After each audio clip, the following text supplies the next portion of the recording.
In 1980, Nintendo, new to the arcade scene, developed a shooting game titled Radar Scope, an unambitious, mediocre title that harbored little demand, leaving Nintendo sitting on a stock of 2,000 unsold cabinets.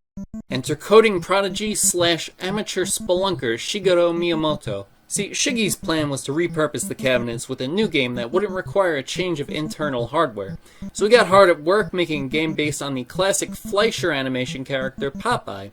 However, the licensing talks fell through, so Shiggs, being an artist himself, just made up some characters right then and there on the spot, you know? That character wound up being Mario, who is now the most recognizable fictional character in history, apparently, according to a somewhat dubious survey of American children taken 30 years ago. Not too sure about that. Regardless, Donkey Kong single-handedly pioneered the platforming genre and was a global phenomenon that put Nintendo on the map and earned Miyamoto his place among the top brass at the company. While the Japanese Nintendo was setting the world ablaze, around the same time in jolly old England, something else was happening. You see, game development was quite different in the UK than Japan. Whereas the coders of the Rising Sun made their products in white-collar offices wearing suits and ties with this stuffy corporate atmosphere, the British coding scene was more focused on amateurs. See, Europe had these awful pieces of shit called microcomputers, which were like normal computers but smaller and also terrible. They were, however, very user-friendly, so anybody with a little tech savvy could create their own software without any sort of economic barriers. In fact, many Euro publishers at the time would accept submissions from anonymous developers, or bedroom coders, as they were known. If a game was good enough, the publisher would sell it in exchange for a flat rate, one-time payment with no royalties, which frankly sounds like a scam. Among the thousands and thousands of bedroom coders were Tim and Chris Stamper, a pair of brothers infatuated with the ZX Spectrum. In 1983, they released Jetpack, which is kind of like the bastard child of Joust and Fantasy Zone, I guess. They dubbed their company Ultimate, Play the Game, and would continue to release games throughout the 80s, most notably Saberwolf. The Stampers, being hardcore technophiles, imported a Japanese Famicom, dismantled it, and reverse-engineered the entire console. They were impressed, to say the least. More importantly, they wanted to make games for the console. Ultimate would eventually migrate to the NES, where they released dozens of games, most notably RC Pro-Am and the iconic Battletoads, were starting to prove themselves a very valuable asset to the Nintendo brand. While all this was happening over in North America, Mainframe Entertainment, creators of the Grammy Award-winning music for the Dire Straits' Money for Nothing, were workshopping a full-fledged animated series using the latest state-of-the-art Silicon graphics workstations. That show would evolve into Reboot, which first aired in 1994. Now, none of this is really relevant, but I just wanted an excuse to use B-roll of Reboot. It's absolutely nothing. Naturally, the Stamper brothers had acquired some SGI units to call their own. Ultimate went into a short hiatus as they grew accustomed to this newish technology, hoping to master it just as they'd done with the ZX and the NES. They created some demos, and Nintendo was incredibly impressed with the visual splendor the English lads created. Reflecting on their previous successes on Nintendo platforms, they bought the majority share of the company. Okay! Extremely confident in their abilities, Nintendo offered Rare the opportunity to develop a game starring one of their intellectual properties, and the Stamper brothers decided to go with Donkey Kong. While Donkey Kong was shaping up quite nicely, the team decided they wanted to try something new. Of course, by this point it was 1994. We already had Super Turbo, Darkstalker, Samurai Showdown, Virtua Fighter, Fatal Fury, King of Fighters, plenty more. Tekken was on the way later that year. What I'm trying to say is, fighting games were the big thing, and it was time for the bedroom coders to step out of the home and into the cutthroat market of the arcade industry. Could Rareware succeed where Big Daddy N failed? Probably.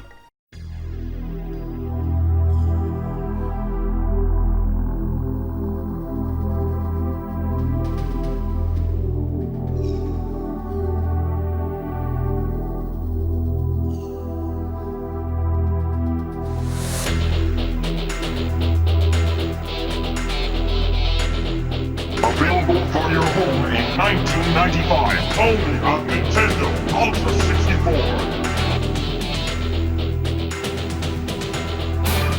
Killer Instinct.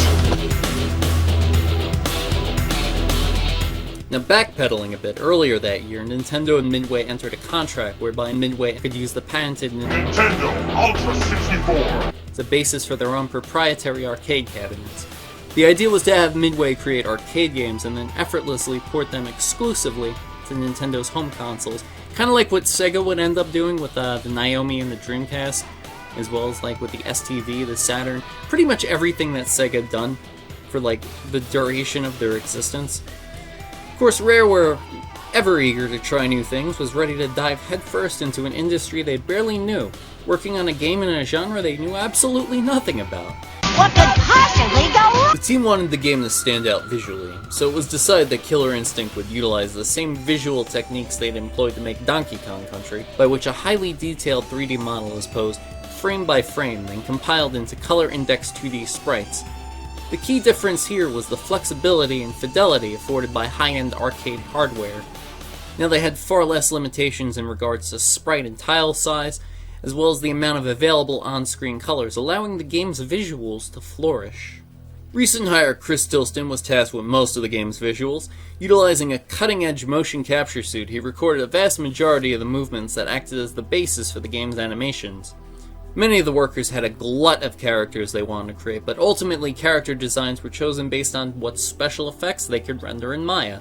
They wanted to blow audiences away with spectacle, ergo you have Glacius with his frozen skin, the molten cinder, the shiny reflective Fulgor, so on and so forth. Of course, not every character was chosen because they look good in a CGI highlight reel. Some, like Saberwolf, who you might remember being the villain from Rare's ZX Spectrum game, was chosen simply because he's a cool werewolf. And werewolves are cool. And also, they're totally not furries, I assure you. As a result of this mindset, the game's roster is a complete mishmash of random freaks and weirdos. You know, whereas other fighting games of the time had more consistent theming, like Street Fighter II was international martial artists, Sam's Show was like medieval sword fighters, Fatal Fury is like, this is what Japanese people think Miami is like, I guess. Killer Instinct had the aforementioned elemental humanoids, a werewolf, a robot, an ancient Mayan, a ninja, a fucking dinosaur, a skeleton, and TJ, who's just some guy. The game's stages would not be outmatched by its characters either. The Ultra 64 cabinet had a hard drive. It was in fact the first arcade game to sport such a feature. This afforded the game a tremendous amount of digital real estate for not only their high-resolution sprites, but movies as well. The backgrounds in Killer Instinct 1 are not tile or sprite-based, but rather videos rendered at 320 by 240 at 60 frames per second. It actually scrubbed back and forth individual frames based on the screen position. This allowed them to create stages with model and texture detail far beyond the cabinet's actual 3D capabilities, while simultaneously conveying the illusion that the fight was occurring in 3D space, or with all the perspective shifting. It's an incredibly clever workaround to hardware limitations. It actually still holds up to this day. So they had a game that was visually striking, full of all sorts of weird and esoteric characters, absolutely brimming with creative energy. So what better way to tie the whole aesthetic package together than with an equally outlandish soundtrack? KI's soundtrack was the brainchild of Robin Beanland and Graham Norgate, who go on to define the sound of Rare in a multitude of games, most notably GoldenEye. Unlike most of its contemporaries, KI's music made an impression for itself by being, well, contemporary. The soundtrack features a lot of club, dance, and new jack swing tracks, as furnished by Beanland. As for gameplay, well, blokes at Rareware weren't exactly savvy to the inner workings of the genre, so to keep things simple, Kevin Bayliss and Chris Tilston employed a 6-button Capcom-style layout. You know, back to block, no throws, very no-frills stuff, very basic. But then, Ken Lobb, better known as the shitty gun from GoldenEye, proposed the auto-double system, by which using a normal after a hit confirm will grant set attack 2 active frames instead of 1, enabling the player to extend the combo. This simple idea had a drastic effect on the game's direction. They quickly decided to make their entire game extremely combo-centric. Of course, having a game with 37 hit combos would mean matches would just boil down to a race to get the first touch of death hit confirm, right? So to negate the idea of impenetrable offense, they devised a mechanic by which the defending player could cancel their own hit stun. They quickly perform a special after a hit confirm, and thus the world was introduced to the Combo Breaker! Yo, check this out! The most tantalizing thing about Killer Instinct, however, was the peek at the future it represented. The game's a track demo promised that this high-end, bleeding-edge game would be Available for your home in 1995, only on Nintendo Ultra 64. And, yeah, about that. See, remember when I said Nintendo had licensed the N64 guts to Midway to use as a basis for their hardware? Well, Nintendo kind of deviated from that initial plan. It turns out that KI would in fact not be available in our homes in 1995 only on Nintendo Ultra 64, since our homes would lack a Nintendo Ultra 64 due to it not existing. So Rare was sitting on a gold mine. They had a huge successful arcade game, yet they were contractually obligated to only release on Nintendo consoles, none of which could possibly run such a sophisticated game. Quite the conundrum. What were they to do? Compromise. And compromise they did.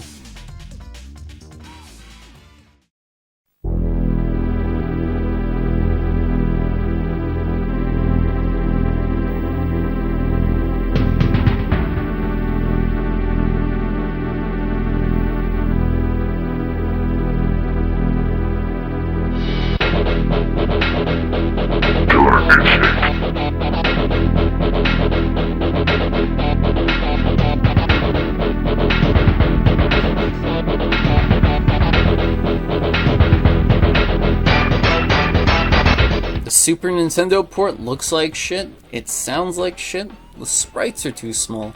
I mean, it's not a terrible game by any means, but it's pretty rough going from the Ultra 64 cabinet to this sad but ambitious little cartridge. Credit where credit's due. They achieved the impossible and got KI in our homes in 1995. Granted, it was on Super Nintendo, but I mean, well, you take what you can get. By the time Nintendo Ultra 64, or now simply called the Nintendo 64, was released in 1996, Killer Instinct 2 was already widely available in arcades, so they ported that game instead. Dubbed it Killer Instinct Gold, finally completing the prophecy of having Killer Instinct in your home on Nintendo 64, except not really, because the Nintendo 64 was actually extremely underwhelming in terms of performance and, like, everything else. So, Killer Instinct Gold is basically a different game. That aside, Rare truly found their home on Nintendo 64, releasing mediocre platformers, excellent FPS games, and, whatever Blast Core would be classified as, all of which sold very well. Really vindicated Nintendo's acquisition of the company, which is why Nintendo, geniuses that they are, decided to liquidate their assets to Microsoft in 2001, where they would make literally nothing worth talking about for 12 years. And then that's when it happened.